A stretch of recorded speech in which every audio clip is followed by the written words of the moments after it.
प्रिय दर्शकों, आज हम श्रीमद् भागवत कथा द्वितीय दिवस चतुर्थ भाग में श्री नारद जी के पूर्व जन्म की कथा सुनाने जा रहे हैं कि नारद जी पूर्व जन्म में क्या थे और आज क्या हैं।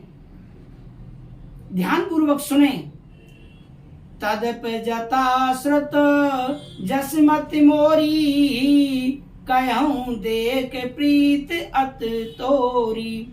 इसी को जैसा मैंने सुना और जितना मेरी बुद्धि ने ग्रहण किया उसी के अनुरूप में तुम लोगों को सुनाऊंगा। सौनक जी पूछते हैं, श्रीमद् भागवत महापुराण का निर्माण वेद व्यास जी ने किस युग में किया, किस स्थान पर तथा किस कारण से किया। तब सूत जी कहते हैं, द्वापरे समन प्राप्ते तृतीय युग पर्यये, जाते पराशराध्योगी व्यास व्यायम कलयारे। सोना जी, तीसरे युग द्वापर में महर्षि पाराशर के द्वारा वसु कन्या सत्यवती के गर्भ से भगवान के कलावतार श्री वेद व्यास जी भगवान का जन्म हुआ। व्यास जी भूत भविष्य के जानकार थे। उन्होंने भविष्य पर दृष्टि डाली तो देखा कलयुग के प्राणी कम बुद्धि वाले, कम आयु वाले और भागहीन होंगे। उस समय उन्होंने प्राणियों की सरलता के लिए एक वेद के 4 भाग किए, ऋग्वेद, यजुर्वेद, सामवेद और अथर्ववेद। ऋग्वेद अपने शिष्य महर्षि पैल को प्रदान किया, सामवेद जैमिनी को, यजुर्वेद वैशंपायन को और अथर्ववेद सुमंत ऋषि को प्रदान किया। इस पर उनके चित्त को फिर भी शांति नहीं हुई, क्योंकि वेदों में ज्ञान का भंडार तो बहुत भरा पड़ा है। वेद के ज्ञान को समझने वाला कोई नहीं है। वेद की भाषा जटिल है, तो उसे और सरल करने के लिए पंचम वेद महाभारत की रचना कर दी। जिनकी गति वैदिक ज्ञान में ना हो वह महाभारत का स्वाध्याय करके वैदिक ज्ञान प्राप्त कर सकेंगे। इसीलिए महाभारत की रचना हुई, परंतु फिर भी मन को संतोष नहीं हुआ। तब पुराणों की रचना प्रारंभ की।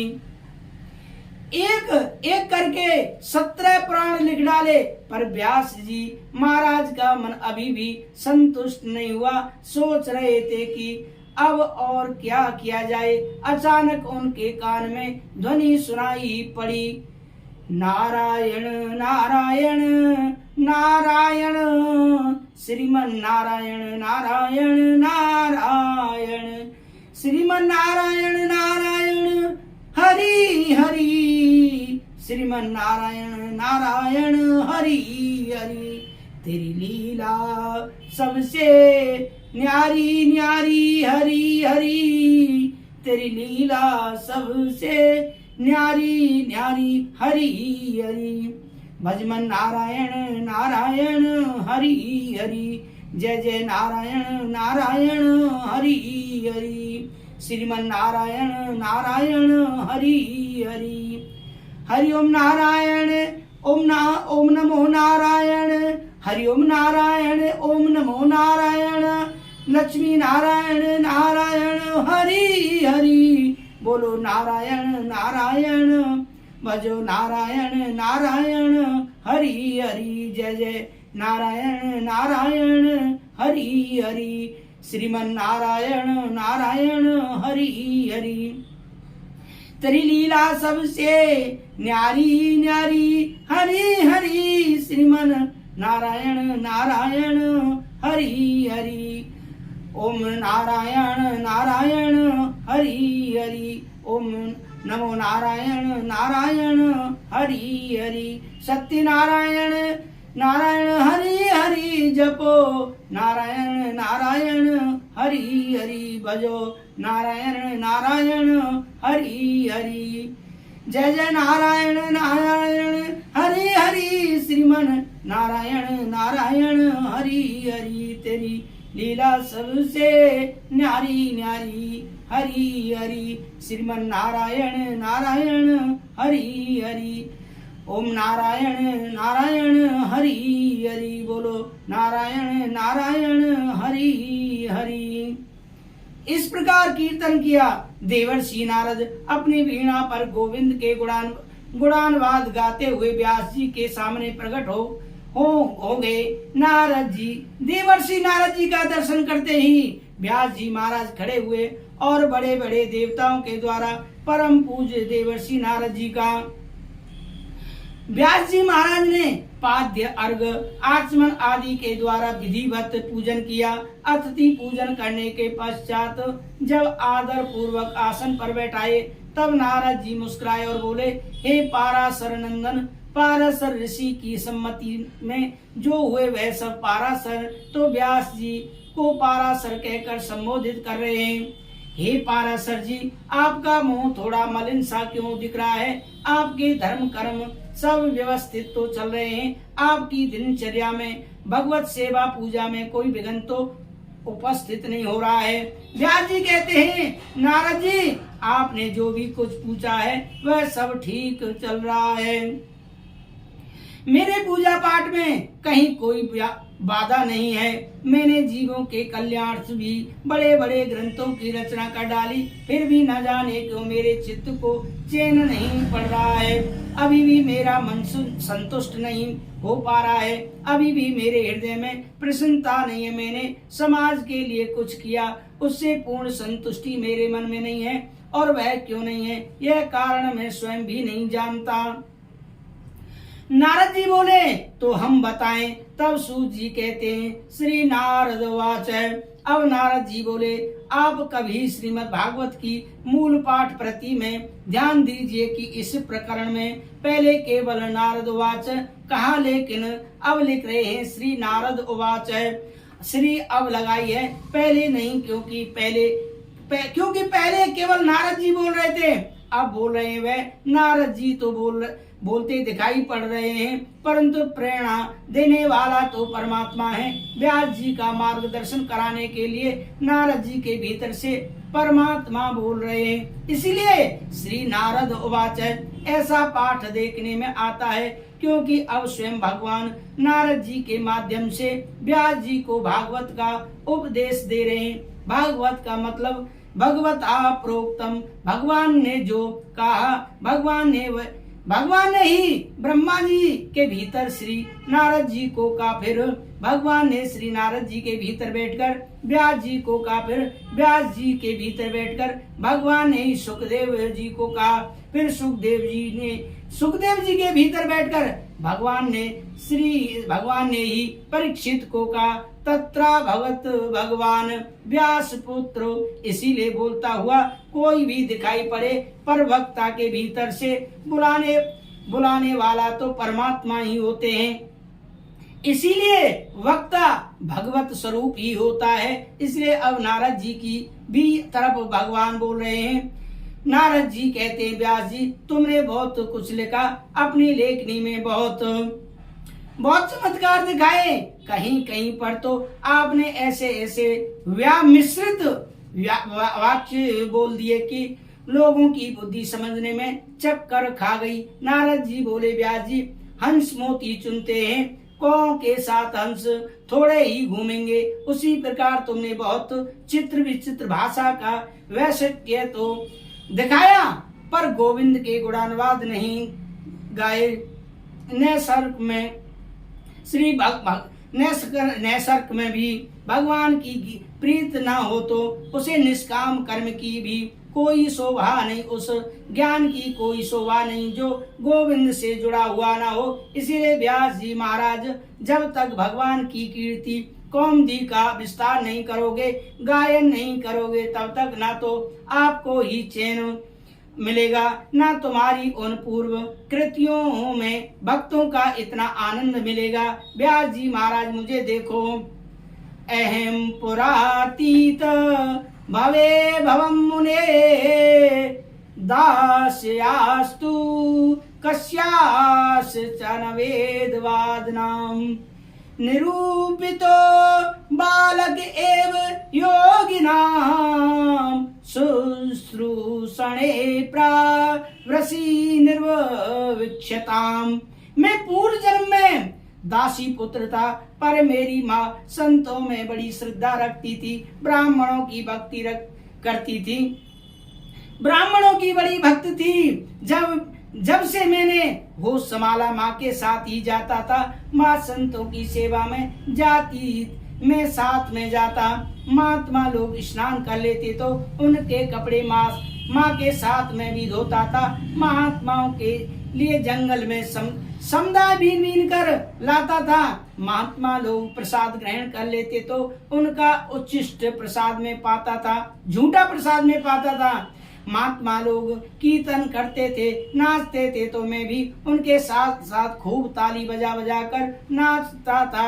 महात्मा लोग कथा कहते तो मैं खूब चित्त लगाकर भगवान की मधुर कथा संतों के बीच में बैठकर सुनता था।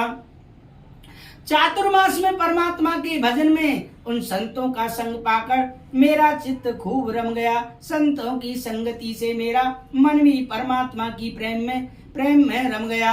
और चातुर्मास पूरा होते ही महात्मा लोग तो चल पड़े, मैं भी उनके संग में चल पड़ा। महात्माओं ने टोका, ए बच्चे तू कहाँ जा रहा है? हमारे साथ। मैंने कहा महाराज मैं तो अब आपके साथ ही रहूंगा। संत बोले ना बेटा, तू अपनी माँ का इकलौता बेटा है। तेरी माँ ने कितनी सेवा की, अब तुझे हम अपने साथ ले जाएंगे तो तेरी माँ जीवन भर गाली देगी। इसलिए बेटा या तो तुम अपनी माँ की आज्ञा लेकर आओ, हमारे पास आओ। माँ आज्ञा देती है तो तुम्हें हम अपने साथ रखने में कोई आपत्ति नहीं है, और माँ की यदि आज्ञा नहीं है तो माता जी जब स्वर्ग पधार जाएं तब हमारे पास आना। जब तक माँ की सेवा करो, हम तुम्हें मंत्र दिए देते हैं, घर में बैठकर ही भजन करो। नारद जी कहते हैं व्यास जी, मैं जानता था कि मेरी माँ मुझे कभी घर छोड़ने की आज्ञा नहीं देने वाली,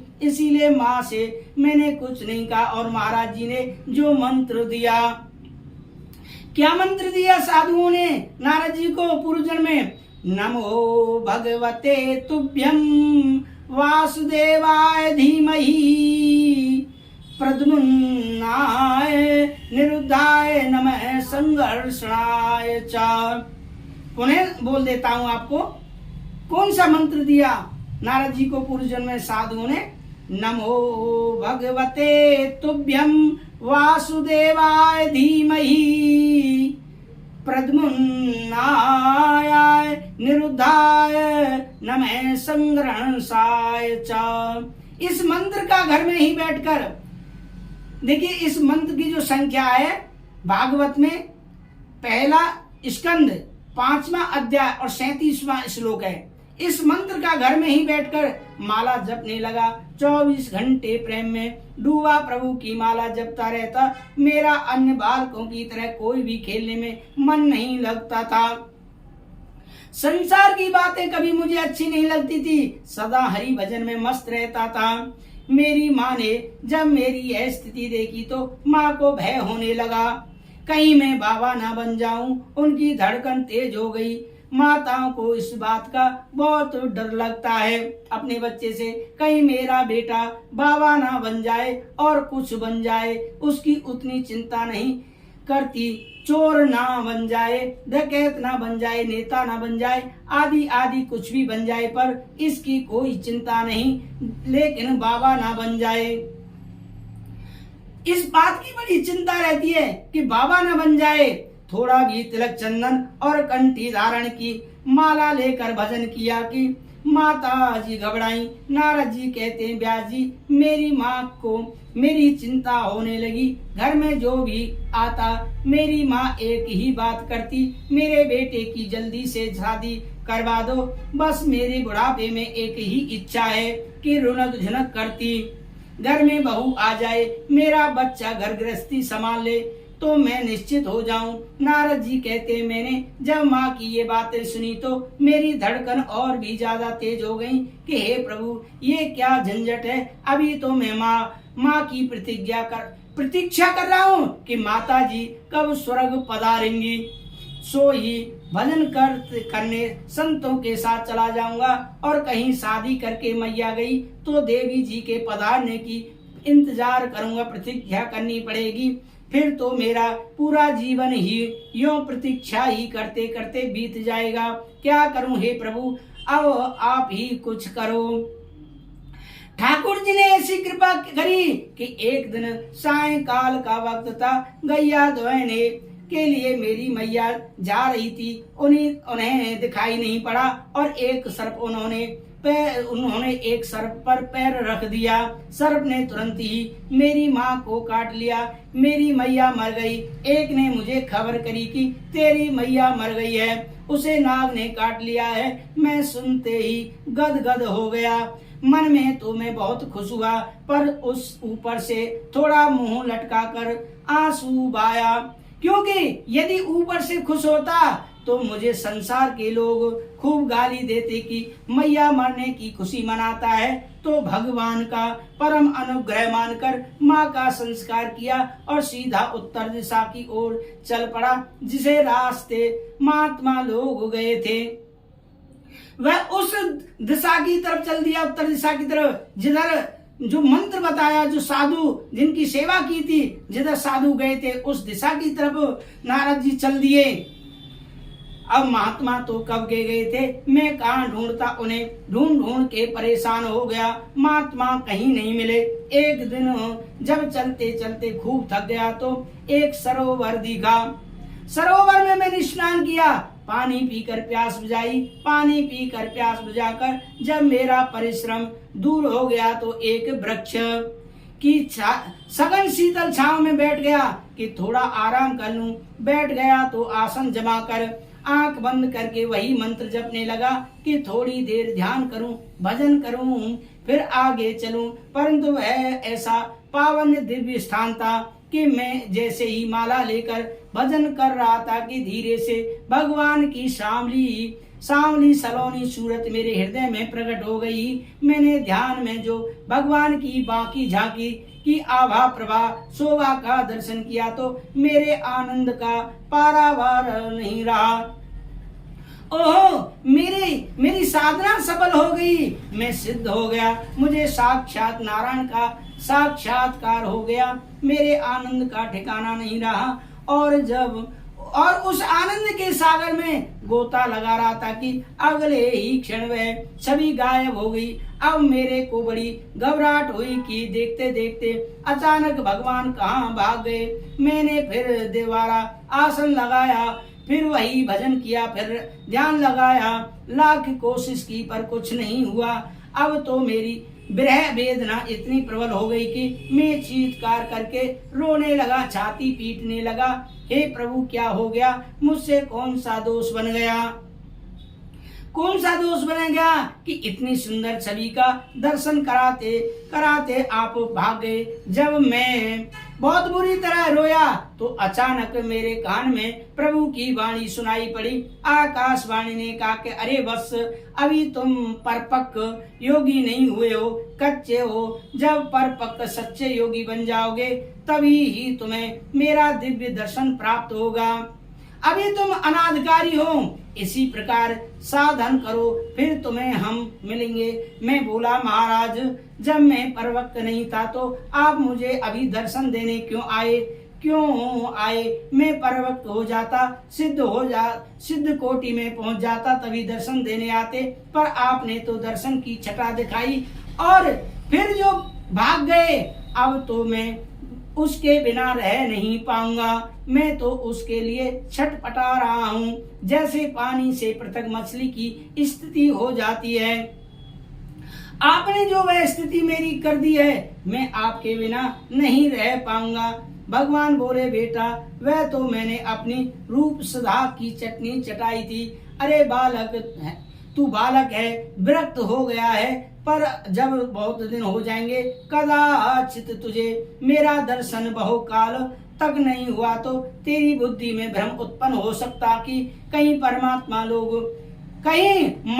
लोग बचपन में मुझे ऐसे ही पागल तो नहीं बनाकर चले गए। न जाने कोई भगवान होते भी हैं कि नहीं होते हैं। आप महात्माओं के बारे में इस तरह सोचते तो तेरी सत्ता के प्रति संदेह मन में ना जाग जाए, इसीलिए मैंने अपनी रूप सुधा की चटनी चखा दी, स्वाद का चस्का तुझे लगा दिया, इसलिए अब तू भटकेगा नहीं और इसी स्वाद में डूब कर मेरा भजन कर। इस जन्म में नहीं, अगले जन्म में तुझे मेरी प्राप्ति सुनिश्चित हो जाएगी। नारद जी कहते हैं, व्यास जी महाराज, भगवान के उसी वचन पर विश्वास करके मैं जम गया। उसी वृक्ष की छांव में आंख बंद करके जो छटा मुझे दिखी थी, उसी छटा के आनंद में डूबा हुआ उसी का चिंतन करता रहा और कुछ ही दिनों के बाद महाप्रलय हो गया। समुद्र ने अपनी सीमाओं को लांघ दिया, देखते देखते सारा संसार ही जलमग्न हो गया। सारा संसार परमात्मा के उदर में विलीन हो गया और जब उस परमात्मा ने पुनः इस संसार का सृजन किया तो उस दासी पुत्र नारद जी को अब की बार सृष्टि में ब्रह्मा जी का पुत्र बनाकर पैदा किया। व्यास जी महाराज, कहाँ दासी पुत्र नारद और कहाँ आज ब्रह्मा पुत्र हो गया हूँ। उन संतों के सानिध्य में भगवत सत्संग का ही चमत्कार है। चारों चातुर्मास के संतों के संग ने आज मुझे भगवत दर्शक बना दिया है, कृष्ण दीवाना कर दिया है। ब्रह्मा जी का बेटा बनाकर मैंने उसी तत्व को पाने का प्रयास किया। जब देखो तब उसी का चिंतन और ध्यान करता रहता हूँ। संस्कार बस भजन करते करते यदि इस जन्म में ब्रह्म साक्षात्कार ना हो पाए और शरीर छूट जाए तो अगला जन्म होगा तो बाल अवस्था से ही वह संस्कार तुम्हारे जागृत हो जाएंगे। जो काम पूर्व जन्म में अधूरा रह गया वह इस जन्म में फिर वहीं से प्रारंभ हो जाएगा। नारद जी कहते हैं, उसी प्रकार जन्म जन्मांतरों के संस्कार फलीभूत हुए कि मैं भी अपने प्रभु के गुणगणों का गान करते हुए उनका भजनानुरागी बन गया और उन्हीं के गुणों का गान करते हुए नाचने लगा। भजन नारद जी गाते, जिसे जीवन में मिला सत्संग उसे हरदम आनंद ही आनंद है। जिसे जीवन में मिला सत्संग उसे हरदम आनंद ही आनंद है। जिसका हरि से जुड़ा संबंध उसे हर घड़ी आनंद ही आनंद है। जिसका हरि से जुड़ा संबंध उसे हर घड़ी आनंद ही आनंद है। जिसके हृदय में राम नाम बंद है, जिसके हृदय में राम नाम बंद है, उसे हर घड़ी आनंद ही आनंद है, उसे हर घड़ी आनंद ही आनंद है। जिसके जीवन में मिला सत्संग उसे हर घड़ी आनंद ही आनंद है। जिसका जीवन सच्चाई में ढल गया उसके पापों का पर्वत भी ढल गया। उसके रोम रोम में बस गोविंद ही गोविंद है। संत और ऋषियों की वाणी को मानो, तत्व क्या है जगत का ये मन पहचानो। सूरदास मीरा कबीरा ने गाया, तुलसी नानक ने भी दर्शन पाया। सूरदास मीरा कबीरे ने गाया और तुलसी नानक ने भी दर्शन पाया। जिसका 84 कट गया फंद है उस घड़ी उसे हर घड़ी आनंद ही आनंद है, उसे हर घड़ी आनंद ही आनंद है।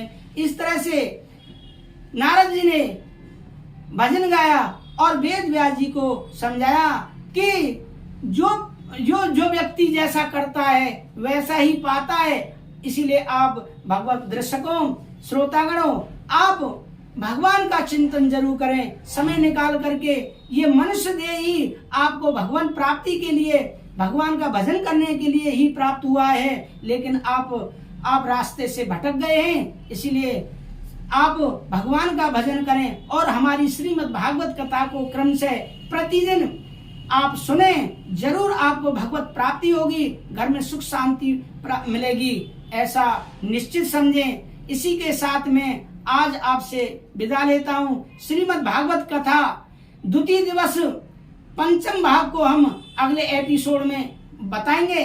जब तक आप इंतजार करें और हमारे YouTube चैनल श्री नारायण प्रसादम को सब्सक्राइब करना ना भूलें, जिससे कि आपको अगला नोटिफिकेशन प्राप्त होता रहे। राधे राधे, जय श्री राधे।